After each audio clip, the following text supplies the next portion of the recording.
All right. Are we ready to get this party started or what? So, this is my first ever live stream for the channel. Now, I don't know what this is going to mean for the future. I don't know what the structure is going to be, but man, I'm really excited to be able to do this.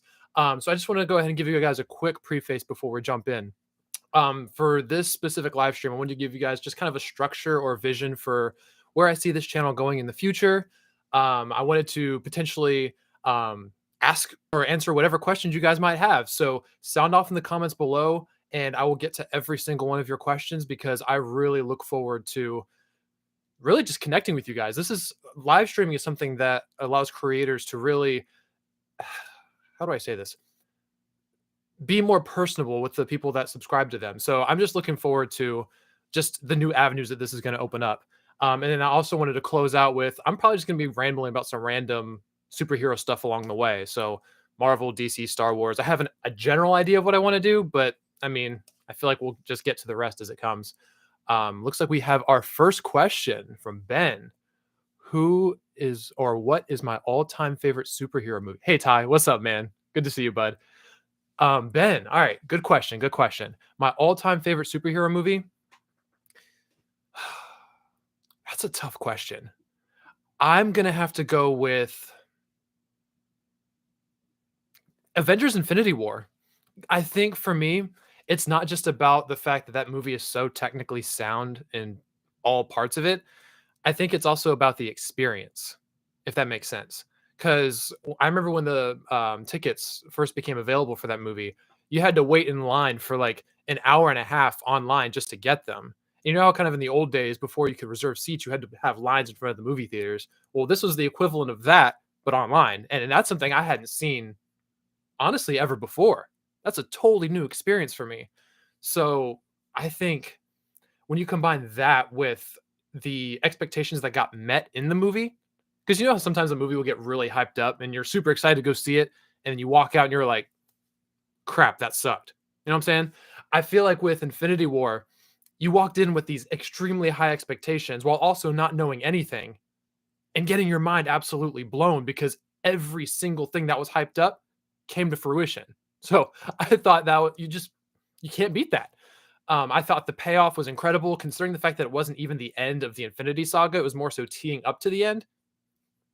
Awesome stuff. You said, what is my least favorite superhero movie of all time? That's almost a harder question to answer than my most favorite because it's easy to be positive. I think it's also easy to be negative. I like being negative sometimes. It's fun. My least favorite. That is a good question. I'm just gonna go off the top of the dome because if I try to sit here and wait longer, then it's Thor 2. Okay, so actually I don't hate Thor 2 as much as some people do. I know, crazy. I feel like Thor 2 is not a great Marvel movie, but with all the stuff that's come out in Phase 4, I feel like it doesn't really make Thor 2 seem any worse, if that makes sense. I'm not even gonna say my least favorite superhero movie. I'm gonna tie it into movies and TV shows and call it audible because I genuinely hated She-Hulk. Am I allowed to do that? Can I call it audible and switch over to movies and TV shows? Because I genuinely dislike slash hate She-Hulk. So I might have to go with that. Or if we're gonna go like not just superhero, but like science fiction, episode 9, no, episode 8, The Last Jedi for Star Wars. Also easily one of my least favorite, can't even call it superhero, but sci-fi movies of all time. So if we're gonna go with TV, I'm going with She-Hulk. Yeah, I'm trying not to. When I did my review, I was trying to be positive, but the more I put together my She-Hulk review, I was like, ugh. The more I think about it, and the more I actually took time to go back and review it, garbage, garbage. She-Hulk is easily one of the worst Marvel projects of all time, and it shows with all the backlash that got online. And then, of course, back to episode 8, The Last Jedi. I could go into that later if I need to, but I just fully believe that it absolutely trashed everything that made Star Wars so special. I thought it took all of the lore and the history that George Lucas had created and then stomped on it in order to prop up this new idea of subversive expectations where you thought you were going to have all of these plot threads connected. Well, instead, we're going to create whole new plot threads and say, screw you to all the stuff that J.J. Abrams created in the first of the sequel trilogy, which was The Force Awakens. So to me, that was just a gigantic middle finger. Oh, yeah, no worries, Ty. Yeah, do you, man. Makaya, she says, how long does it take for you to prepare to film for one of your YouTube videos? That is an awesome question. I really actually appreciate that. Um, I would say it depends on the video. So if we're going to do just a standard movie review, let's say hypothetically the movie comes out on Thursday, right? Or technically they say it comes out on Friday, but it always comes out on Thursday. I'll usually go see it as quick as I can because I don't have press credentials yet. Who knows whatever happens in the future, but for now I got to go with all the normal people. We'll go see it on Thursday night.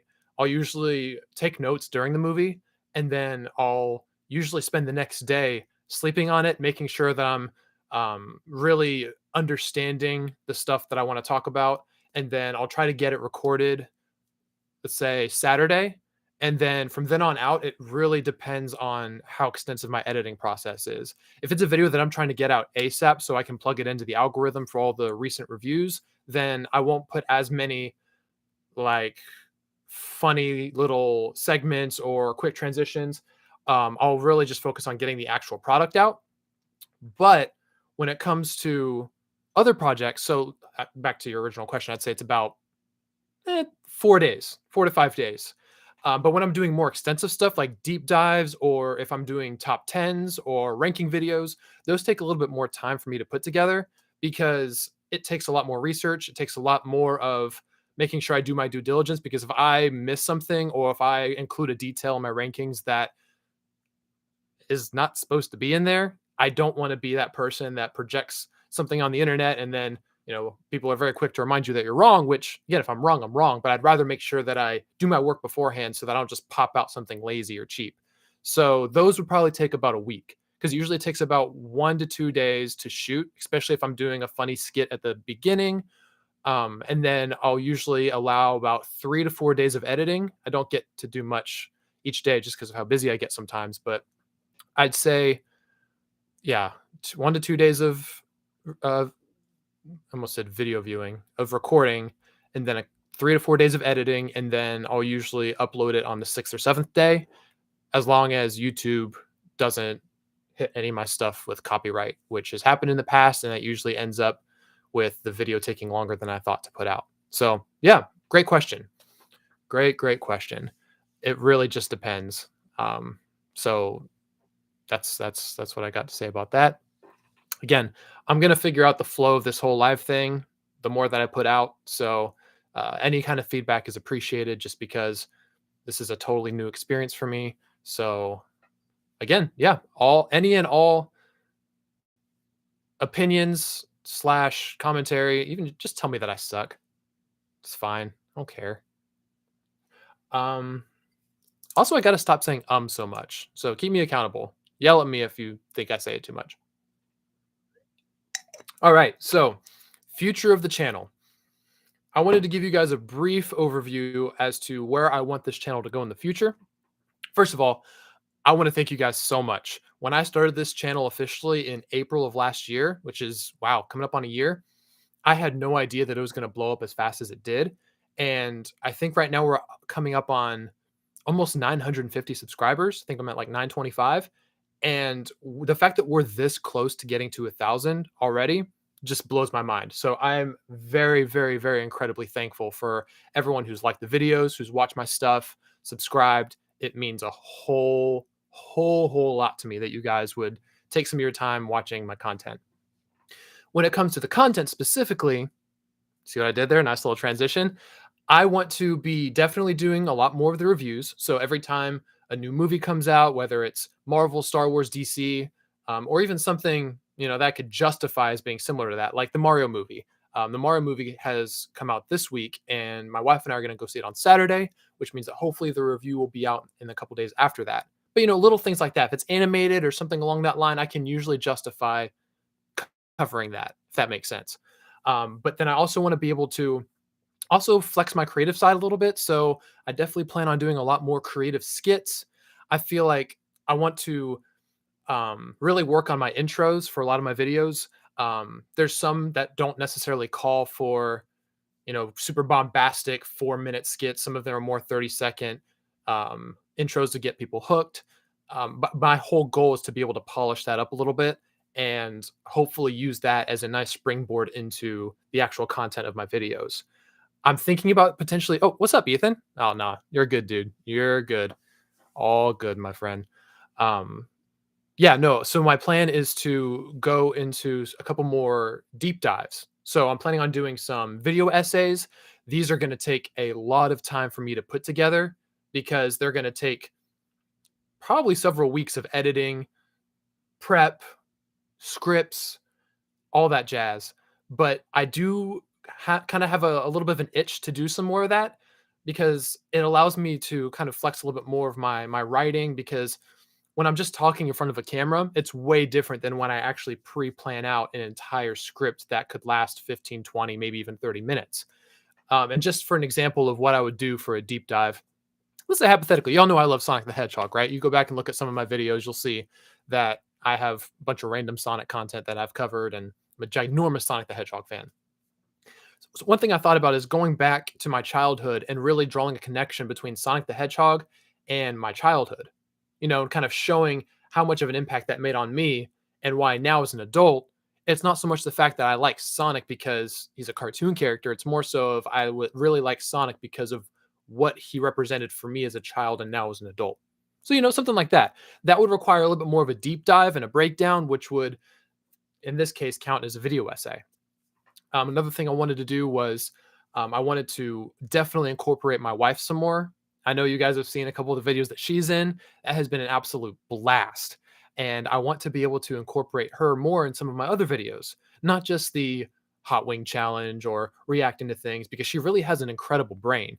And I enjoy the fact that she also enjoys the content that I, take part in. So Marvel, Star Wars, DC, all that jazz. She's right there with me pretty much the entire time. So I want to be able to bring her more into these videos to incorporate her take on things. So you'll probably be seeing her a lot more in the future than you have in the past, even in just some normal movie reviews, because it's just fun to get someone else's perspective and just kind of. Yeah, Ty, I got you. I got you. But yeah, no, so I definitely want to be able to incorporate her. And this is kind of not really a spoiler. Is it a spoiler? Whatever. Why not? Um, I'm going to be bringing her along for the Mario review. So not only is she going to go watch it with me, but we're also going to do the review together. And I'm just going to leave it at that. Because for me, this is going to be a nice transition to kind of figure out what her flow is going to be and how we can work with each other when covering movies in a review format. So, woohoo! Also, oh, direct weather. All right. More live streams in the future. I want to see hot wings with no editing. How about I raise you that and I give you ASMR wing eating with no editing? Or maybe that's going to end up being the thing that makes me lose a bunch of subscribers and, you know, immediately tanks the viewership on my channel. I don't know. But yeah, that would be a funny idea, is to just go live and then have something like that where you can't avoid cuts and stuff like that, where it's just raw and, like you said, unedited. I think that would actually be pretty cool. Who knows? But I definitely think that expanding on this live stream format is going to be something I really want to look into for the future. I know a lot of people have talked about StreamYard. I really am interested in seeing what that's about, because that allows me to do things like putting the intro that I put in all my videos in my live streams, or, adding content in the middle of the stream so that you guys are entertained and it's not just you staring at my ugly face for an hour just talking about random crap.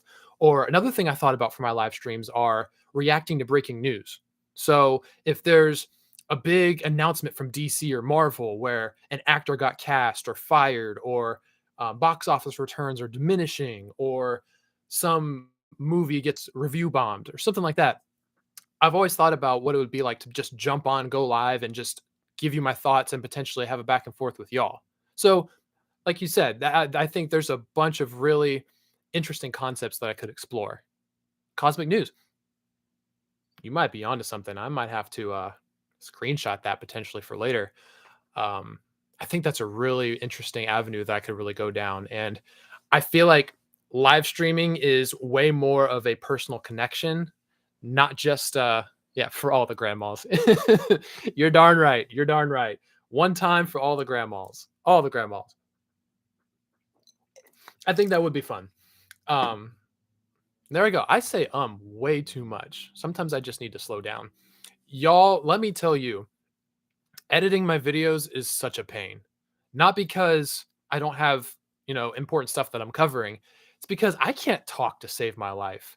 I talk way too fast. I stutter a lot. There's a lot of ums and uhs, and my brain just goes way faster than my mouth can catch up with. And it usually leads to my editing process being 2 times longer than it probably should have been. And if I had $1 for every single time I forgot to cover a specific topic about a video or during a video that I'm recording, and then I finish editing, I look back and I get reminded of it as soon as I hit publish, I'm like, oh crap, I didn't talk about this. I could retire with all of those dollars that I saved up. So that's something I definitely want to be working on in the future is just having more succinct thought trails and being able to not just lose myself in just being a talking mouth, if that makes sense. You want to see more of Alec? Funny you mentioned that, Ethan, because I actually would very, very much be interested in incorporating him back into the channel because I know he did one video with me where we talked about Spider-Man, but that was very much early on, and I really didn't get a chance to really, I don't know, spice it up a little bit. So I think now that I've had a lot more experience under my belt with YouTube, I think we could definitely make that work in a more uh, unique and um, expressive state, if that makes sense. I feel like him and I would have a lot of potential to really bounce off each other. So yeah, that'd be fun. One idea we actually talked, and there I go stuttering again. One idea that we talked about, and this is just something that we may have to kind of pocket for the future, is I also have another friend, his name is Dylan, who doesn't know a darn thing about Marvel at all. So one thing we talked about was since Alec and I are pretty big Marvel nerds, why don't we throw him in front of a Marvel movie, the most random Marvel movie ever? You know what I'm saying? Like the let's say hypothetically Captain Marvel, throwing him in there saying, "Hey, watch this." And then we bring him back and then talk to him for like 30 minutes and be like, "All right, so what did you think about it?" And just let the chaos ensue. You know? I think that'd be fun. Does the future of Marvel have another golden age ahead, or is it downhill from here? Dang, Direct Weather's coming at me with some legit questions. Not that any of y'all's other questions are legit, but man, that one is that's a big oof. Hmm. Hold please. I think it's really going to come down to how Phase 5 turns out. Because with having such a massive climax with Avengers Endgame, Phase 4 100% took a massive downturn. You know, they tried to go against the grain, try some new formula, or trying to break the formula. They tried to do so many things, and I don't think it worked out in any way, shape, or form. I think as much as I made fun of Marvel's formula for years, I kind of prefer that because it's more of a structure. So if Phase 4 was just a flash in the pan and they learned their lesson and they kind of retool for the future and they treat Phase 5 and onward as rebuilding up their brand and going back to what Marvel is, which is Marvel's been known for years to produce high quality content, but for the past 2 years, 3 years, they've really broken everybody's trust. And I really feel like if they can go back to basics and build it up again, we might have another golden age in the future because we haven't really touched into a bunch of major linchpins for Marvel, like the Fantastic Four. So if we can build them up and start bringing in these other characters, maybe even building towards, I don't know, some kind of galactic, you see what I did there? Galactic shenanigans with Galactus, that'd be really cool. And then we can start building towards something again and having a vision, which it really seems like they don't have right now. So the answer to your question is a definite maybe, which sucks, but it really comes down to how Phase 5 and beyond looks like. Um, Micaiah, take some ashwagandha right before you film. House concentration. I'll take your word on that. I'll take your word on that. Max, what's up, my boy? What's up, man? You said, do you think Marvel's going to bounce back since they just fired their CEO? So, Max, you may have to help enlighten me a little bit, but I don't think it was their CEO. I think it was the president of their animation or their basically their CGI department. Again, correct me if I'm wrong. I'm not fact checking myself. I am just spouting off the top of the dome, so feel free to let me know if I'm off a little bit, but they definitely did fire the lady who's been in charge of their CGI department and I think creative department since I think it was Iron Man or somewhere around that time. And she had been a part of the company for a while, but there was a lot of whispers going on that it was not as, I don't know, not as lighthearted as it seems. Like I feel like they genuinely fired her because she either irritated some people, she rubbed some elbows the wrong way in corporate. And if there's one thing we know about corporations is if they don't like you, they will get rid of you 100% and then make it seem like an accident. But I don't want to create a bunch of speculation, but I personally think that based on some of the signs I'm seeing, I mean, we've noticed Marvel's CGI becoming an absolute abomination over the last couple of years, and I think it has been because of poor leadership. We've heard a lot more things in the last like year or two of CGI companies feeling overworked and feeling like they are just crumbling under the expectations that Marvel has given them. Yeah. Okay. Cool. Cool. Cool. Thanks, Max. I appreciate that. I appreciate the clarification. But I think for me and everybody else, you can't deny that the quality of Marvel CGI absolutely tanked over the last like 2 3 years. It went from some creative and practical sets mixed with CGI to just green screen backgrounds that they can just walk the actors on a set in Atlanta and just call it good. You know what I'm saying? So I really feel like I really feel like firing her might be a step in the right direction to potentially fixing this problem. And also now that Marvel has basically confirmed without releasing an official statement that they're going to be pushing some of their projects over the next few years by a couple release dates, that shows me that they're genuinely concerned. Now that Ant-Man Quantumania absolutely tanked and made less money than the first two movies, they're really going to be looking at what does this look like going into the future? So I feel like they're really going to have to take this opportunity to dial it back. And kind of like what Direct Weather mentioned earlier is they won't be able to enter that golden age until they fix some of these easy to fix problems. Like, how do you fix your CGI? Don't release so many projects, right? How do you fix terrible scripts? Don't rush them, right? You know, so it's simple things that I really hope they get back to improving. Illiterate. Hello, illiterate hippo. How are you? I'm glad you're able to make it on this stream. Yeah, no, I also agree with Ethan. We 100% need more Alec. 100%. Although I feel like if I incorporate Alec a little bit more, then he might take away from the fact that I actually have no charisma. You know what I'm saying? Also, Alec 100% is way more attractive than me, so I've really that might be a risk bringing him on this channel because it may not end well for me. Who knows? But eh, I'm willing to risk it. Ethan, you said what? Yeah, Alec, I completely agree. We 100% no. We don't want the videos to be too entertaining because again, worst case scenario is that they catch on. Everyone in the comments is like, Alec is literally the best thing about this.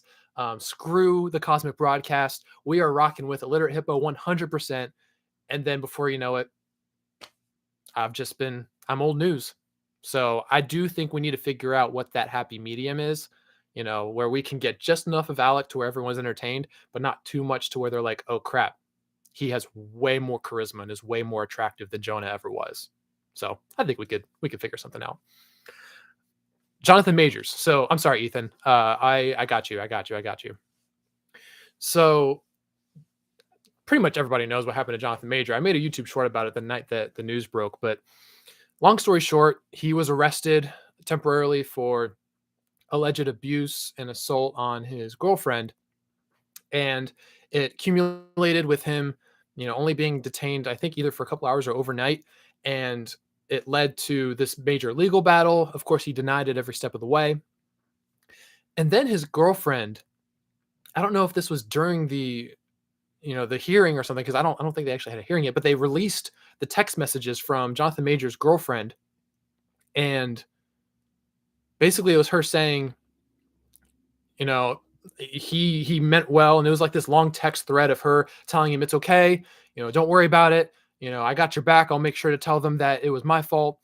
And it seemed oddly suspicious, if that makes any sense. I know it's the internet, you can't overread anything, especially with no concrete proof, but it just seemed very odd. And it kind of strikes, I'm no investigator, but it kind of shows in a way that the in this case the woman who's claiming to be the abused is trying to cover for the abuser, because if the allegations are true, Jonathan Major's career is over.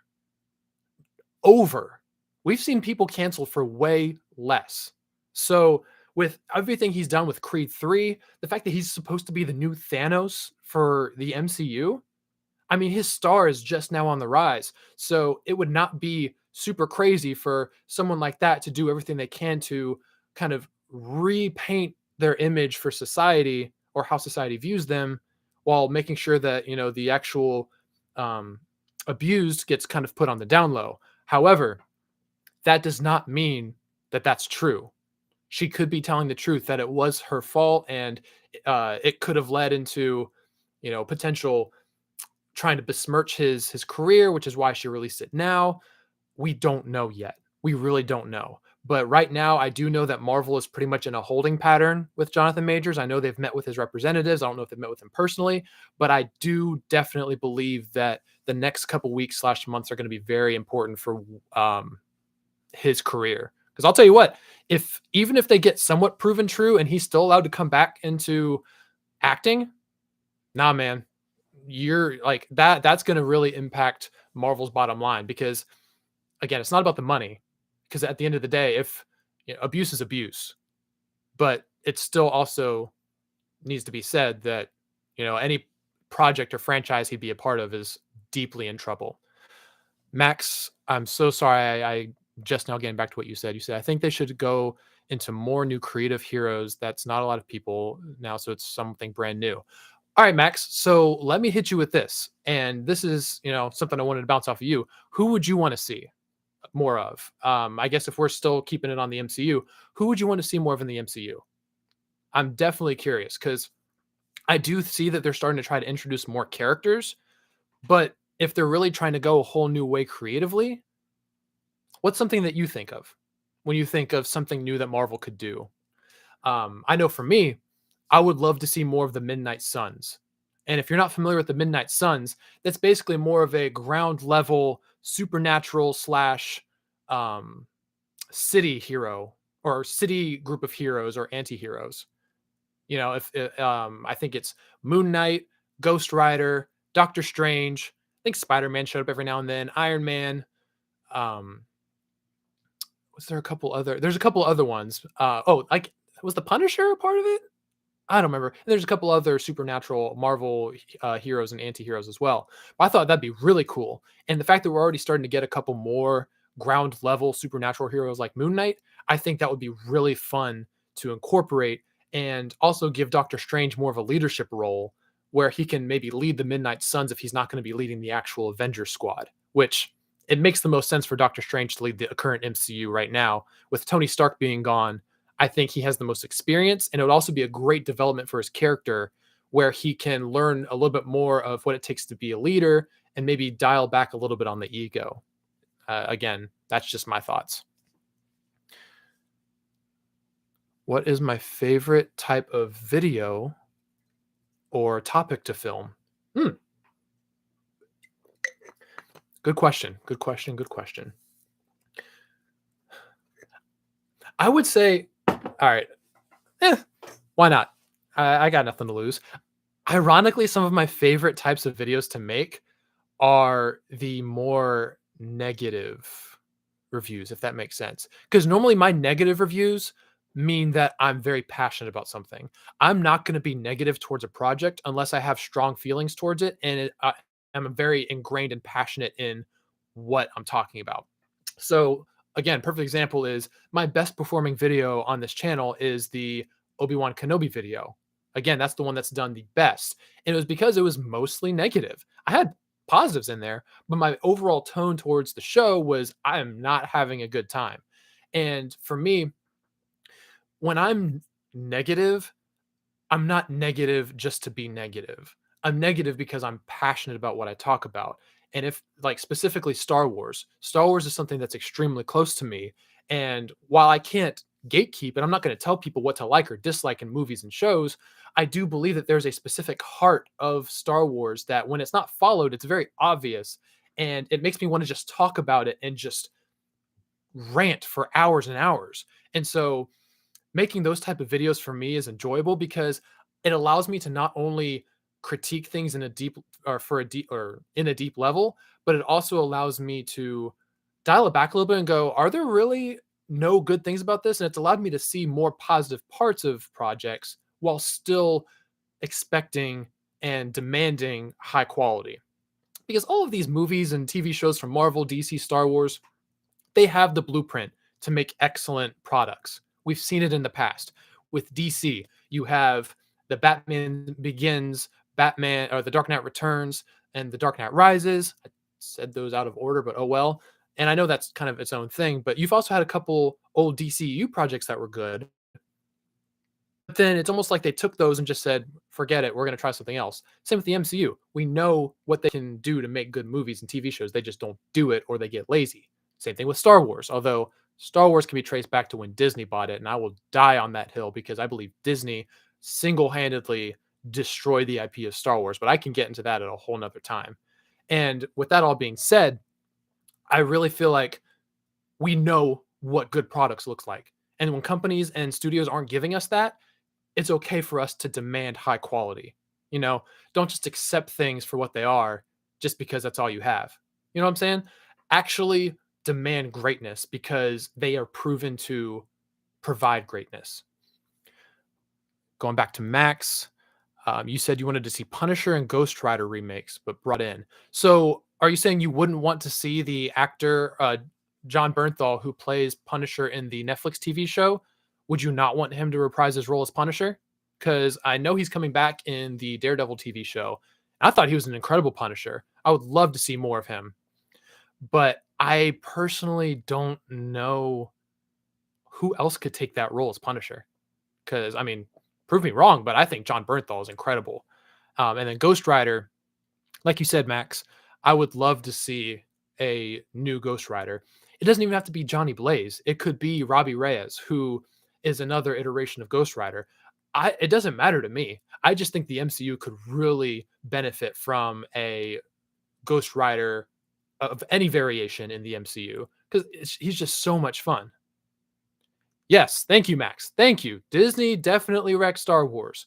They've had a couple good projects over the years, but their overall quality of work is absolute poodoo. Poodoo, I tell you. I agree. We need more Hannah. Hannah currently is not able to come to the phone at the moment. So if you please leave your name, number, and a brief message, she'll be back with you as soon as she can. Unfortunately, Hannah cannot make a cameo this time. But if this live stream does well and y'all want to see her, who's to say she can't come back for another live stream? Right now, you're just stuck with my ugly face. Yeah, Alec, Ghost Rider will always be Nick Cage. Changed my mind. Oh, hey, Hannah. Guys, my wife has officially entered the chat. My wife has officially entered the chat. This is not a drill. This is not a drill. Anyway, sorry, Alec. I'm not going to blow by your comment, I promise. Ghost Rider will always be Nick Cage. Changed my mind. You know, anything Nick Cage does is just so entertaining. So I can't even be mad about his portrayal of Ghost Rider just because everything he does is just so entertaining. So, like, again, I can't even be mad. Now, do I think the overall quality of the old Ghost Rider movies were not great? Yeah, because again, this was back in the old what was it? '03 Daredevil and the Catwoman movie where it was just the quality was terrible. They didn't really quite know how to make good superhero movies yet. And I think that kind of led to them just kind of giving Nick Cage the keys and saying, go for it. I definitely didn't like what they did with Mephisto in the Ghost Rider movie.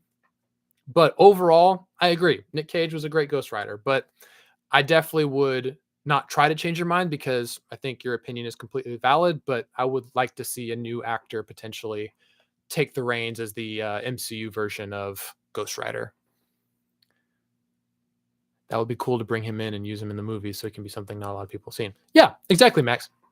And you said it very well earlier when you mentioned something fresh, because the MCU can be fresh and be modern and, adjust with the times and still have good products and pay respect to what's come before. They can have their cake and eat it too, but it takes attention to detail and it takes quality. And I think those are both things that they've really struggled with the last couple years. And until they can hit that reset button and focus on quality over quantity, they're not going to feel fresh or new. They're not going to have any new great ideas until they get their crap figured out. On a scale of 1 to 10, how daddy is Pedro Pascal? If you would have asked me this question like, oh, hi Ty, welcome back. Welcome back, man. On a scale of 1 to 10, how daddy is Pedro Pascal? If you would have asked me this like a couple years ago, I'd probably be like a solid like 4 or 5, because I didn't really know him much before The Mandalorian, but 10. 10. Pedro Pascal is a 10 out of 10, 100%. Someone is daddy material. How do I word this? When you never see his face in The Mandalorian, but every single time he talks, you can't help but just listen, if that makes sense. You know what I'm saying? Hannah is going to be, oh, my wife is going to love this part of the conversation. But again, prove me wrong. I mean, that man showed his face like twice or 3 times in 2 seasons of television for Star Wars. And the fact that he just carried it on his voice alone, come on, man. Come on, man. Oscar Isaac is totally valid, Ty. Oscar Isaac is 100% valid. The fact that we're seeing him in so many superhero projects recently, specifically in Marvel, not just with the MCU, but he's going to be the voice of Spider-Man 2099 in Into the Spider-Verse, which, by the way, that comes out on my birthday. I am so excited. But yeah, he's going to be in that. He's literally Moon Knight.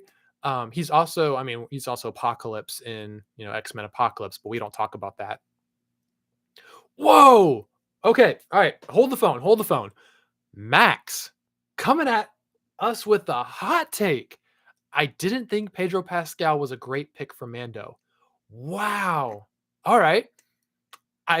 My gut reaction is I don't agree, but I want to hear why. Because I'm not just going to say, "Oh, you're wrong." I'm genuinely curious to hear what your take is. Because I mean, it's valid. It's an opinion. So, what you got? Ethan, boo this man. Boo. If my entire life was a clip, it would be that. Because I think everything I say is either total cringe or one bad phrase away from being cringe. But yeah, no, I agree, Ty. I thought Oscar Isaac was perfectly cast as Moon Knight, but again, I don't think they got to fully dive into his character to give it the justice that it needed.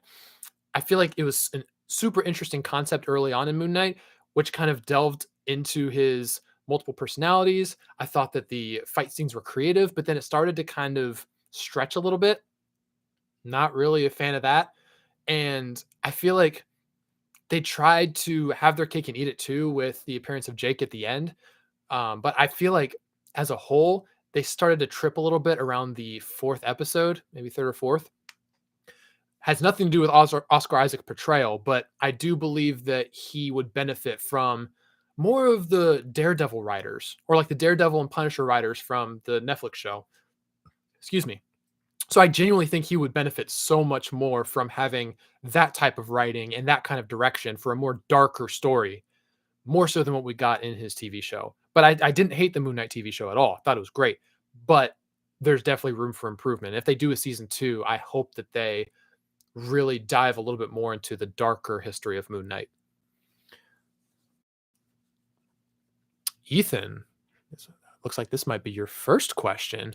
What would you ever do normal movie reviews, branch out of Marvel and DC? So that's a very very open-ended question because I would love to branch out a little bit more. However, the Cosmic Broadcast as a YouTube channel, I want to definitely make it contained for more superhero comic booky stories or products.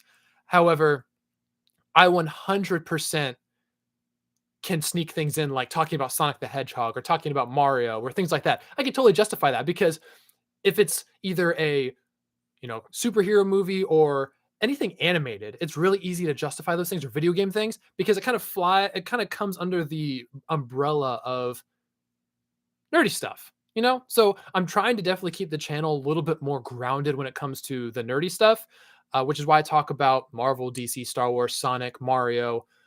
I think those are the biggest things I've talked about and keeping it in that line, but I'm not against expanding in the future, maybe creating a second channel that will allow me to branch out a little bit more, talk about I guess not even normal movies, but other forms of media. I'm not against that in the future, but for now, I definitely want to keep grounded in where my expertise is at, which is nerdy comic book movies. But I can't even say comic book movies because I don't know. That's the easiest way to put it, but you know what I mean. All the stuff that I always say. I didn't think he fit the role. It felt to me kind of random they picked him because I don't think he gave enough emotion, stage presence. His voice is everything with the mask on I liked. I think that Mando should have been more of a tougher person, more serious and deadly because that's how they always portrayed Mando. So Max, you're spot on with that.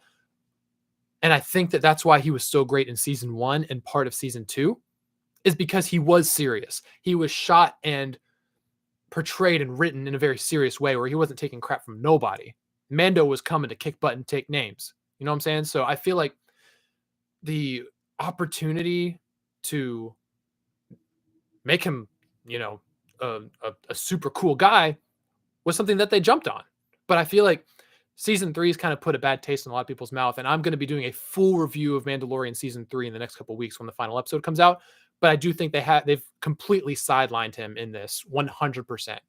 So I wish they got back to season 1 Mando, which is why I do think that he fits the role perfectly, but now he's becoming more and more pushed to the side.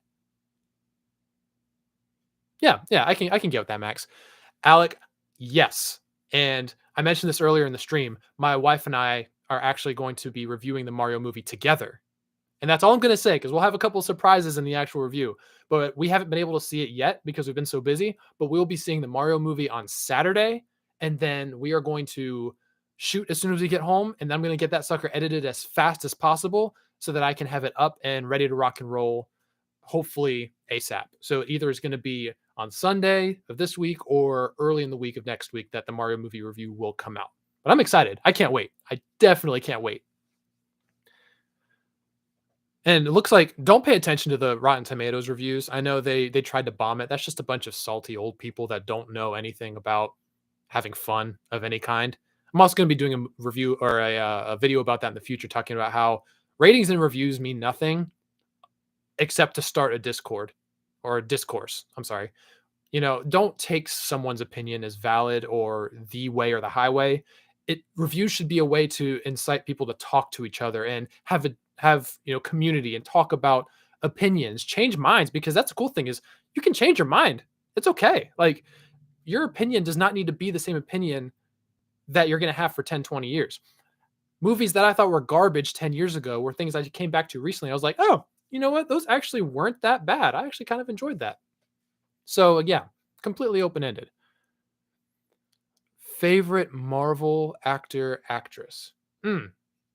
Well, I guess we're gonna go with in total because technically some of the actors are retired until Marvel throws 50, $60 million at them and say, hey, come back, which they will. My favorite Marvel actor has got to be Chris Evans. I think Chris Evans is Captain America in every sense of the word. Robert Downey Jr. is a hot second behind him, but because I do kind of slide over to Chris Evans or Captain America in general, I'm going to let my bias show through. Yeah, I think he is probably my favorite MCU actor because I think he is synonymous with the character in every sense of the word. All of the nuances of the Captain America character, he could have portrayed him in such a very one note, very boring way, but I think he gave that character so much depth, and I think it was very much appreciated when it comes to making people enjoy his character. Because before Chris Evans played him, Captain America was considered more of a B-roll character in the comics. Not a lot of people really cared about his stories. And when I say not a lot of people, I mean, the overall consensus was but I think Chris Evans really brought his character to a whole new level and got a whole bunch of people invested in him that may have not cared before. Plus, Chris Evans is, definitely on my top 5 list of, man crushes. So there's that. Yeah, tie. See, 100%. Completely agree. Also, right behind that, and I know, Alec, if you're still here, I know you and I talked about this. I don't even know if this is controversial anymore, but Andrew Garfield as Spider-Man, one of my favorite Marvel actors of all time, and I feel like not a lot of people talk about it. And the only reason why they've been talking about it more recently was because No Way Home was as incredible as it was. I thought Andrew Garfield is Spider-Man, 100%. When it comes to people complaining about him not being a good Peter Parker, again, I can defend that because of his history in the comics and how, Golden Age Peter was a lot more of an a-hole to people and very kind of stuck up and very bratty. And so I think Andrew Garfield playing him in that way, where he's just kind of like the loner, cool kid who just kind of was just vibing, I was okay with that because it wasn't too over the top. Yeah, the skateboard scenes were a little weird, but besides that, I genuinely believe that Andrew Garfield brings a sense of physicality and presence to the role of Spider-Man that I think has not been duplicated by any other Spider-Man. Not Tobey Maguire, not Tom Holland. Neither one. Ethan, sorry. I just now saw your chat. Should I go see it? If you're talking about the Mario movie, yes. 100%. Go see it. Take your friends, make a day out of it. I mean, it's Mario. What more can be said? The fact that it really seems like they're just making this product for Mario fans and kids, but more so for Mario fans. I think it's going to be great. Plus, it's only an hour and a half, so it's not even a big time commitment for the day. So go for it, man. Definitely go for it. Ty says, I heard that they're making a Sony universe and making Spider-Man 3 with Andrew, but don't know. Ty, I've heard that too, but I can pretty much bet that it's just a rumor for right now. I think it's going to come down to if Andrew Garfield actually wants to come back, and also if Sony actually wants to bring him back. What I would love is they bring back Andrew Garfield for Amazing Spider-Man 3, give him the trilogy, and if they want to, let's go ahead and bring in a live action Miles Morales for that universe. Let's connect the Amazing Spider-Man with Venom. Let's make them flow together. I think I just hit my microphone. Let's make them connect. Excuse me. And then let's bring in Miles Morales as Andrew's understudy, because I think Andrew Garfield fits a lot more of the PlayStation 4 Insomniac Spider-Man, where he's been in the game for a while. He's a little bit more of an older vet who would be perfect to mentor someone like Miles Morales. And let's get him in, let's get him plugged in, and it'll give Andrew the opportunity to still be a great Spider-Man, but also, bring up Miles Morales. And then it'll give us a chance to get invested in Miles's character, and potentially Andrew Garfield wouldn't have that commitment to play Spider-Man for a long time. He can pass the torch to Miles. They can do a lot more of maybe Miles and Venom. Who knows? Maybe we explore more of Venom. We do Toxin. We do Anti-Venom. And then maybe grow those two characters up together side by side. Who knows? Yeah, see, I'm glad we got some Andrew Garfield love in the chat. That makes me feel good. Max, Black Panther 2 was terrible. Oof. Ouch. That hurts. So Black Panther 2 was not a great Marvel or great MCU movie. I can get with that. But I think it's also a product of the phase that it came out in. Phase 4 was so garbage, it made Black Panther 2 look like an absolute apex movie.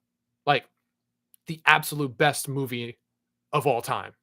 You know what I'm saying? Like, I feel like if it came out in phases 2, 3, something like that, yeah, it would make it look a little less great, and it very much has its flaws. But Black Panther 2 was way better than 70% of what was in phase 4. So, because it's a product of the environment it was around, I think it held up pretty well. I thought, especially with the emotional beats that they had to focus on with Chadwick Boseman's passing, I think in a self-contained movie, I thought they handled it very well. And while yes, it doesn't hold up over time, I don't find myself going back to rewatch it all the time. I think for what it delivered, which was an emotional experience for me, I thought it was good. But again, that's just my opinion. You liked Ant-Man 3 better than Black Panther 2. Agree to disagree. Ant-Man 3, the more I look at it and the more I try to go back, just slides down in my opinion. I think Ant-Man 3 is probably one of the top 5 worst Marvel movies of all time. And if not, it's coming really darn close. Really, really. Ooh, excuse me. It's coming really, really close. Who would be? Oh, sorry, Ethan. Again, I got to get on this. I'll get better at reading chat the more live streams I do. Who would be a good Miles live action actor? I think his name is Caleb McLaughlin, the guy who is in Stranger Things. I think he would be a really cool Miles Morales, especially if he bulks up just a little bit. I thought he'd be great. I enjoy him. I think he's charismatic. I think he's still young enough to be a younger Miles Morales. I think he'd be awesome in the role. I know he's been fan cast a lot, and I'm not usually someone to jump on super popular fan casts, but I think Caleb would be an awesome Miles Morales. But who knows?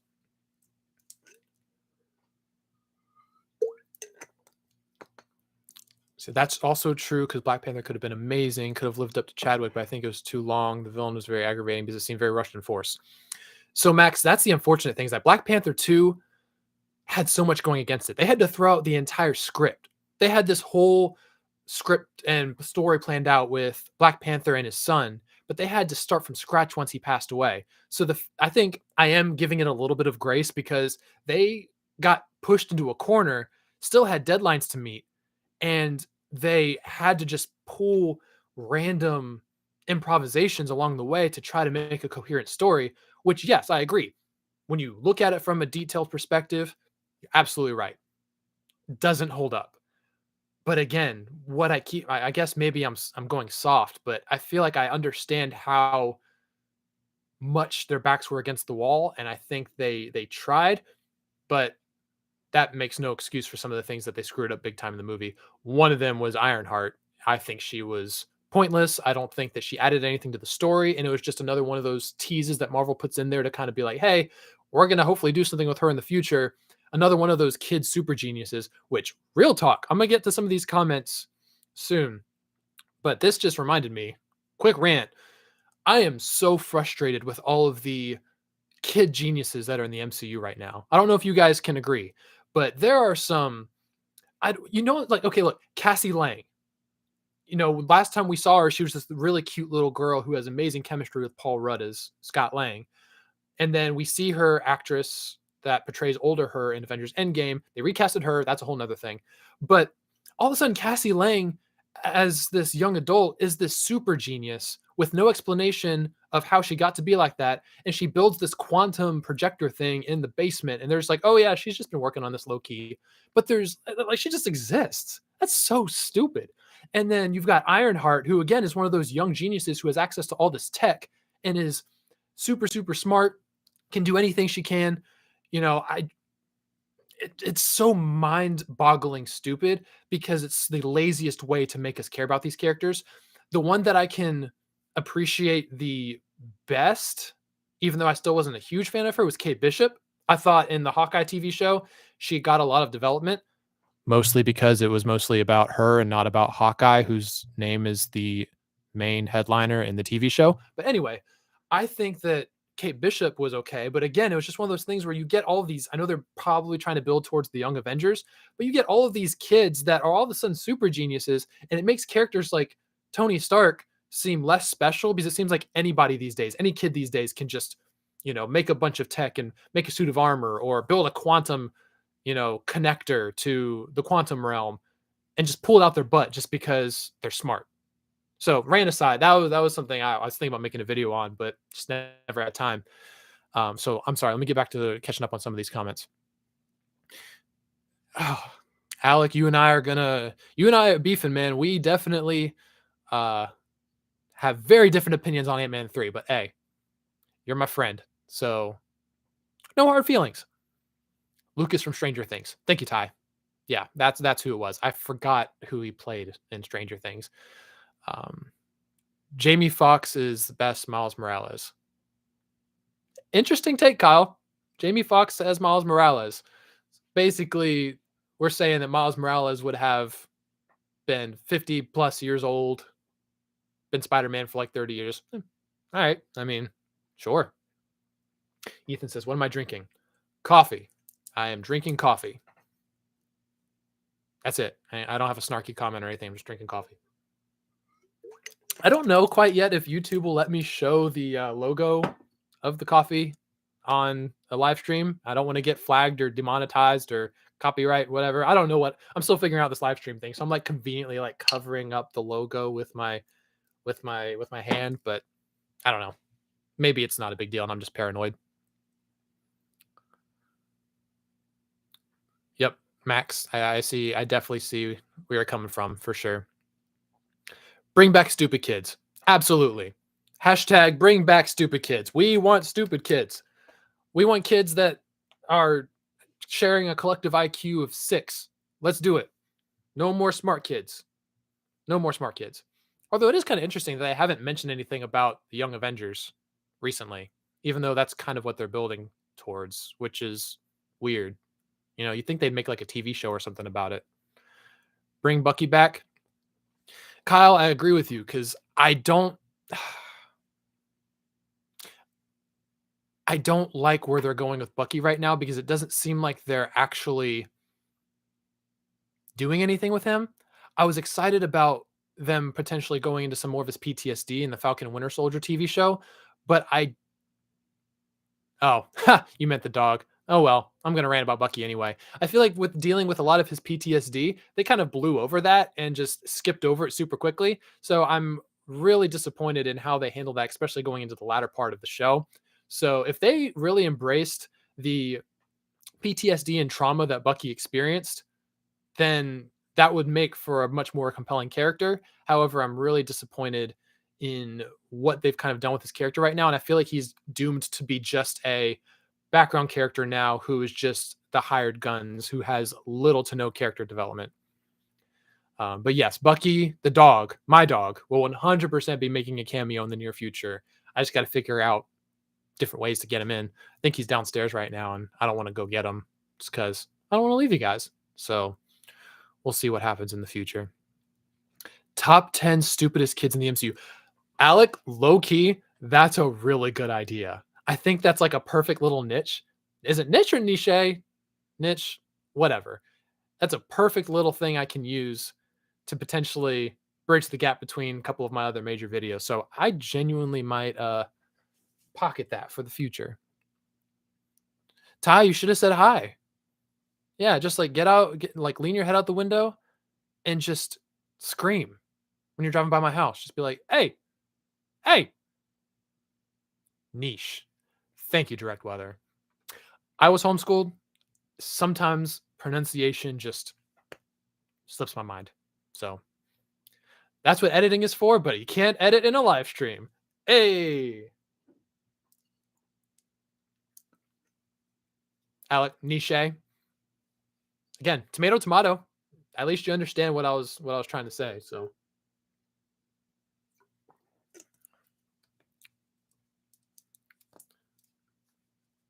all right. Ooh. Wow, we're already coming up on an hour.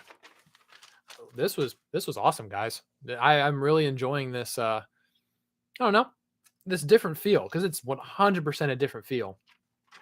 But just to kind of transition to the final thing I wanted to talk about, I'm definitely going to be having some Nisha. Nisha. Oh, I love it. I love it. That's the Nisha is the pinky up. How we say it with the pinky up. Oop, I just showed the logo. Well, if my channel gets demonetized and flagged, you'll know why. Direct weather, 100%. 100%. That is the plan. Hopefully one day I'll be able to make money on here. Because what better way to have fun than make money doing something you love? Um, Ethan, you said, are you going to do something for 1,000 subs? Is that who I think it is? Ladies and gentlemen, we have a surprise cameo. Drop some likes in the chat. Show some love because Bucky is here. Come here, bud. Come here. Oh, come here, bud. Oh.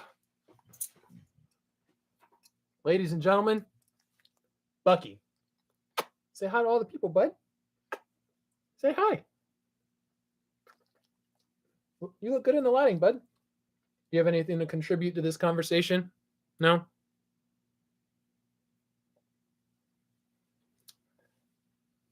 You asked Abby to bring him up. Well, I can already tell you he's not quite fond of the camera or the lights or his celebrity status, but go follow him on Instagram. I think it's simply Bucky Barks if you haven't already. Yeah, I don't yeah, it's a microphone, bud. It's a microphone. Yeah, I don't whoa. He's also very dramatic, so I think he just acted like I just shot him in the leg. So I am going to let him out again before he creates a fuss. Oh, there he goes. All right. So, Ethan, I'm sorry. Let me get back to what you said. So what I'm going to be doing for 1,000 subs, I 100% will be doing something. Probably going to be a video just thanking you guys and expressing how grateful I am for everything. Because again, I couldn't be doing this without you guys tuning in. So I'll probably be making a video, hot tub stream for 1,000 subs. Nothing is off the table. Nothing is off the table. Pitch me your ideas in the chat of what I should do for 1,000 subs, because that is a big deal. That's a huge deal. I'm really excited about the fact that, that could open up so many more avenues for me in the future. The only thing is I can't quite reach monetization until I get watch hours. So even when I get to 1,000 subs, I still have about 700 to 600 watch hours left. So the more people watch my videos for a certain amount of time, the more it helps my channel out. So again, any type of views that you guys can provide, or if you go back and watch some of my older videos, it would help out so much, because even when I get to 1,000 subs, I can't quite get monetization until I get those watch hours up. So even live stream hours count too. So you guys tuning into this helps me out so much, because this is going to count towards the watch hours for my channel. But yeah, no. So I definitely am planning for something for 100 subs. There goes my speech impediment. Subs.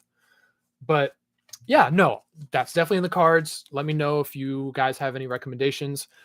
Just to kind of start wrapping up, I want to give you guys my plan for the future next couple of videos.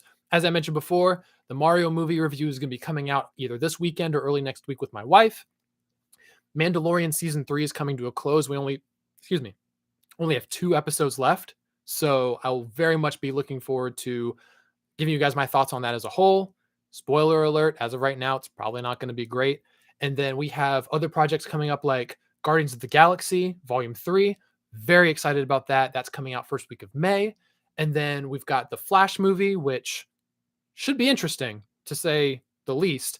And then we have Into the Spider-Verse coming out on my birthday, June 1st.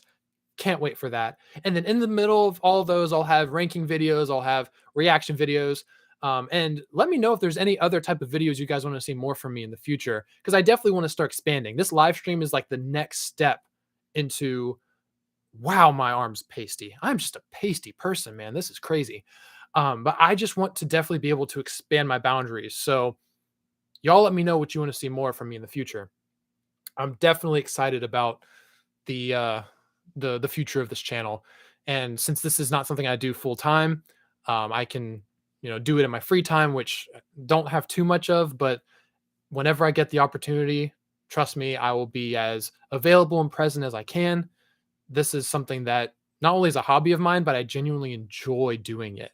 So again, if you guys are cool with rocking with maybe maybe one video every 1 to 2 weeks with some YouTube shorts thrown in the middle, then that's probably going to be what the future will hold. And yeah, when it comes to the future of live streams, I definitely plan on expanding this. So I appreciate the support that you guys have shown, and I'm looking forward to whatever the future holds. So make sure you guys subscribe if you haven't already. Makes a huge difference for my channel. I'm looking forward to seeing what the future holds. Thank you guys so much for all your support. I keep saying thank you so much, but I genuinely mean it from the bottom of my heart, because you guys are what makes this enjoyable. I enjoy the feedback I get from you guys, and I look forward to whatever the future has for us. So thank you guys for watching, liking, subscribing to the Cosmic Broadcast. And with all out of the way, I want to thank you guys so much for watching, and I'll see you next time.